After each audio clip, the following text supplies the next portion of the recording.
Em meio às vastas planícies da Mongólia, onde os ventos sopram sem barreiras e o horizonte parece infinito, um grupo de tribos nômades vivia da criação de gado, da caça e da liberdade de mover-se sem amarras. A vida nômade era dura, marcada pelo frio cortante e pela constante busca por pastagens para alimentar os rebanhos. Essa era a vida dos mongóis, que, sem fundar cidades ou erguer muralhas, eram vistos por seus vizinhos como selvagens que vagavam sem destino, sem ambição territorial.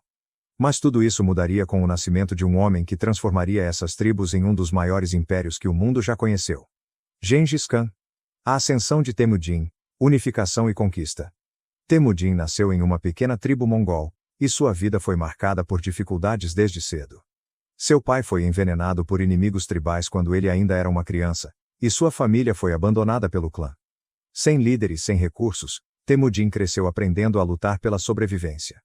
Ele caçava para alimentar sua mãe e irmãos, e enfrentava desafios que o moldaram como um líder determinado e implacável. Aos poucos, Temujin começou a reunir aliados, seja pela diplomacia, seja pela força. Ele sabia que a chave para transformar seu povo em uma verdadeira potência não era continuar dividido. Assim, ele conquistou o apoio de diversos chefes tribais, oferecendo alianças, casamento e uma promessa de poder e estabilidade. As tribos mongóis, que antes lutavam umas contra as outras por recursos escassos, foram unificadas sob a bandeira de Temujin. Ele assumiu o título de Gengis Khan, o líder universal, e estava determinado a levar seu povo a um novo patamar de glória. A máquina de guerra mongol. Com a unificação das tribos, Gengis Khan formou uma máquina de guerra incrível. Os mongóis eram guerreiros natos, habilidosos cavaleiros que podiam galopar grandes distâncias e disparar flechas com precisão mortal, mesmo em movimento. O exército mongol era organizado em unidades disciplinares, com liderança meritocrática, uma novidade para a época, onde o valor no campo de batalha era mais importante do que laços de sangue. Ao invés de simplesmente invadir e saquear, Gengis Khan empregava táticas sofisticadas de guerra psicológica. Muitos de seus inimigos preferiam se render antes mesmo de enfrentá-lo, por medo da brutalidade de seus exércitos e do que poderia acontecer àqueles que resistissem. As estratégias mongóis incluíam cercos longos, o uso de prisioneiros como escudos humanos e a destruição completa das cidades que resistiam. A conquista da China e da Pérsia. Com seu exército organizado e seus homens prontos para a batalha, Gengis Khan voltou seus olhos para o sul e para o oeste. As ricas terras da China eram um alvo desejado, com suas cidades fortificadas e vastas riquezas. A dinastia Jin, no norte da China, subestimou os mongóis, acreditando que eles não passavam de bárbaros sem tecnologia ou organização para desafiar um reino tão poderoso. Eles estavam errados. Gengis Khan usou sua astúcia para aprender as técnicas de cerco dos chineses, contratando engenheiros capturados e adaptando as armas ao seu próprio estilo de guerra. As cidades caíram uma a uma, e os mongóis se mostraram mestres na adaptação. Eles não apenas destruíam, mas absorviam o que havia de melhor nas culturas conquistadas, fortalecendo seu próprio império. Depois de subjugar o norte da China, os mongóis voltaram-se para a Pérsia. Os emissários enviados por Gengis Khan para negociar uma aliança comercial foram mortos pelo governante persa, o que foi considerado uma afronta imperdoável. Gengis Khan marchou contra o Império Corasmo, e as consequências foram devastadoras. Cidades inteiras foram queimadas, populações dizimadas e a resistência foi esmagada sem piedade. As campanhas na Ásia Central e na Europa Oriental após a conquista da Pérsia, Gengis Khan voltou sua atenção para a Ásia Central. Ele sabia que controlar esta região estratégica era fundamental para assegurar as rotas comerciais que conectavam o Oriente ao Ocidente. As tribos da Ásia Central ofereceram resistência feroz, mas foram rapidamente subjugadas pela força dos mongóis. Os povos conquistados foram incorporados ao exército de Gengis Khan, aumentando ainda mais o seu poderio militar. Em 1236, sob a liderança de Batu Khan, neto de Gengis Khan, os mongóis iniciaram uma campanha militar que levaria seus exércitos até a Europa Oriental. Batu Khan liderou a Horda Dourada contra os principados da Rússia, avançando com uma força implacável. Cidades como Kiev foram devastadas, e a campanha continuou em direção à Hungria e Polônia. Os exércitos europeus foram incapazes de deter o avanço mongol, que parecia imparável. As técnicas de guerra dos mongóis, combinadas com sua habilidade de se adaptar a diferentes terrenos e condições climáticas, garantiram vitórias sucessivas. O impacto e a Pax Mongólica com territórios que iam da China à Europa Oriental, o império de Gengis Khan era o maior da história em termos de extensão contínua. Apesar da violência das conquistas, os mongóis trouxeram um período de estabilidade conhecido como a Pax Mongólica. As rotas comerciais, incluindo a famosa Rota da Seda, tornaram-se mais seguras sob a vigilância dos guerreiros mongóis. Mercadores podiam viajar de uma ponta a outra do império, e as trocas culturais e econômicas floresceram. A Pax Mongólica foi responsável pela disseminação de tecnologias, ideias e culturas entre o Oriente e o Ocidente. Os mongóis não impunham suas crenças religiosas sobre os povos conquistados, ao contrário, eram conhecidos por sua tolerância.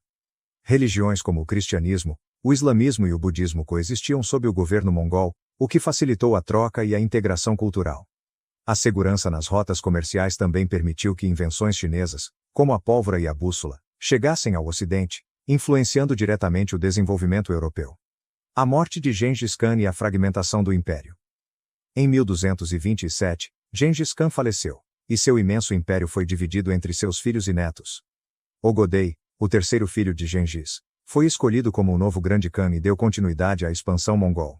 Sob Ogodei, os mongóis completaram a conquista da China e avançaram ainda mais para a Europa, chegando às portas do Sacro Império Romano Germânico.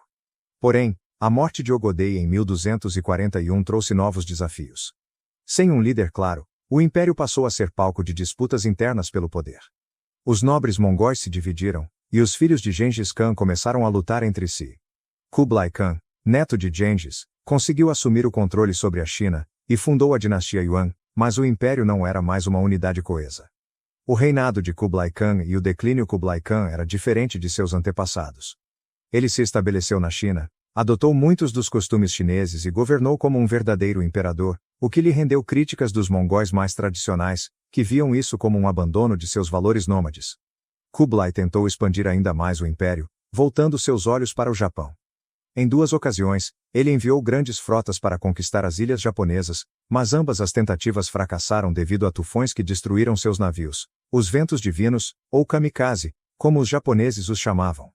Esses fracassos abalaram o prestígio de Kublai e enfraqueceram o império, já debilitado por revoltas internas e administrações problemáticas. As comunicações entre as diferentes partes do império tornaram-se mais difíceis, e a falta de uma liderança forte levou à fragmentação definitiva. Os 4 principais kanatos, o Kanato de Chagatai, a Horda Dourada, o Ilkhanato e a dinastia Yuan, passaram a operar como entidades independentes, e o sonho de um império unido começou a desaparecer. A queda e o legado do Império Mongol. Em 1368, a dinastia Yuan foi derrubada pelos chineses, que estabeleceram a dinastia Ming, marcando oficialmente o fim do domínio mongol na China. Os outros kanatos também foram sendo gradualmente absorvidos por outras potências ou caindo em desordem interna. A era do grande Império Mongol havia chegado ao fim. Porém, o legado de Gengis Khan e seus descendentes é inegável. Eles mudaram o curso da história mundial, conectando culturas e economias de uma forma nunca antes vista. As rotas comerciais estabelecidas pelos mongóis abriram caminho para um mundo mais interligado, onde ideias, tecnologias e produtos podiam ser trocados entre continentes. Os mongóis também deixaram um legado de tolerância religiosa e cultural que, apesar da violência de suas conquistas, plantou sementes de entendimento entre diferentes povos. O império que um dia cobriu o sol com suas flechas e fez o mundo tremer sob os cascos de seus cavalos ainda ecoa na memória coletiva da humanidade, como um exemplo de poder, adaptação e impacto global. A importância do comércio e da integração cultural.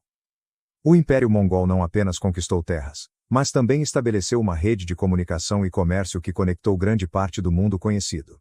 Durante a Pax Mongólica, mercadores, viajantes e embaixadores, como Marco Polo, tiveram a oportunidade de explorar e documentar terras distantes.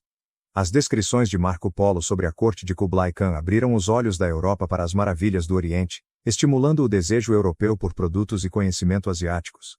Essa troca de informações e mercadorias foi fundamental para o renascimento europeu. Além do comércio, a integração cultural promovida pelos mongóis teve um impacto duradouro nas artes, na ciência e na tecnologia. Matemáticos e astrônomos persas, engenheiros chineses e artesãos de diferentes partes do império colaboraram em projetos que enriqueceram o conhecimento da época. Essa troca intercultural ajudou a disseminar avanços em áreas como medicina, engenharia e navegação. Reflexão final. A história do Império Mongol é um testemunho da força da unidade e da fraqueza da divisão. Enquanto as tribos mongóis permaneceram unidas sob um líder visionário, elas foram imbatíveis, conquistando tudo em seu caminho.